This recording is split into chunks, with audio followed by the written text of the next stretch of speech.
The 2021 Audi Q8 TFSI Quattro Hybrid. Call it what you will, but to our eyes, the Audi Q8 is a neatly executed example of what a SUV coupe must look like. That or our brain has been bombarded with so many iterations of this car body style that we've learned to live with it. In any case, Audi is not about superficiality, and that's why the Q8 can now be ordered with a new powertrain. A plug-in hybrid one, to be more precise, featuring a larger battery pack and 2 system outputs. What is the Q8 TFSI Quattro? In short, a hybrid of the plug-in variety.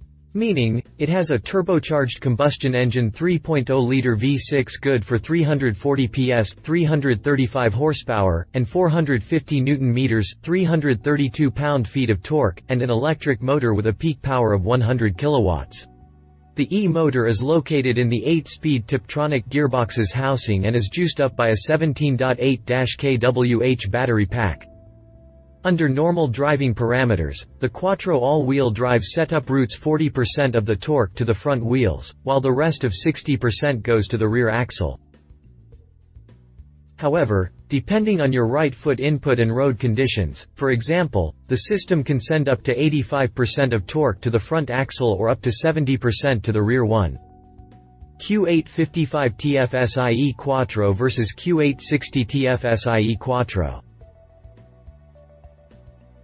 Audi's naming scheme can be very confusing at times, but the two versions of the plug-in hybrid Q8 refer strictly to output levels in terms of attainable boost. Let's take 60 TFSI. It offers a peak system power of 462 PS, 455 horsepower, and 700 Nm, 516 pound-feet of torque, as well as a 0 to 100 km per hour, 62 miles per hour sprint time of 5.4 seconds. 55 TFSI, on the other hand, produces 381 PS, 375 horsepower, and 600 Nm, 443 pound-feet of torque and can go from 0 to 100 km per hour, 62 miles per hour in 5.8 seconds.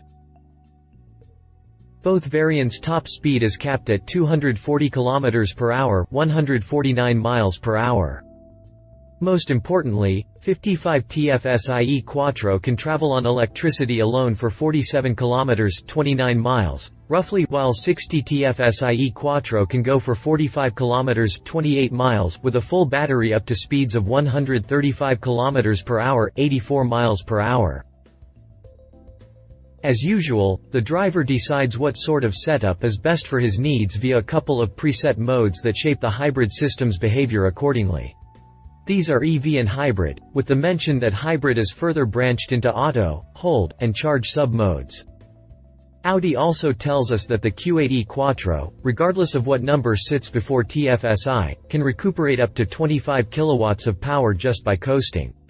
What's more, the E-motor handles braking up to 0.3 grams, which covers the sort of braking you perform around the city or in heavy traffic. I like the sound of this, but is it still spacious? According to Audi, both variants can sit 5 people in top-notch comfort conditions.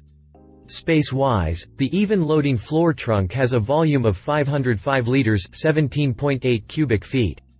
Fold down the rear seat and you can extend that to 1,625 liters (57.4 cubic feet). Okay, I want one, hit me with a price tag. If you live in Europe, a Q8 55 TFSI Quattro will set you back at least €75,350, $89,000 at current exchange rates, while the Q8 60 TFSI Quattro will have you splash at least €92,800, about $110,000. If you liked this video, please share your thoughts in the comments below and don't forget to hit the subscribe button.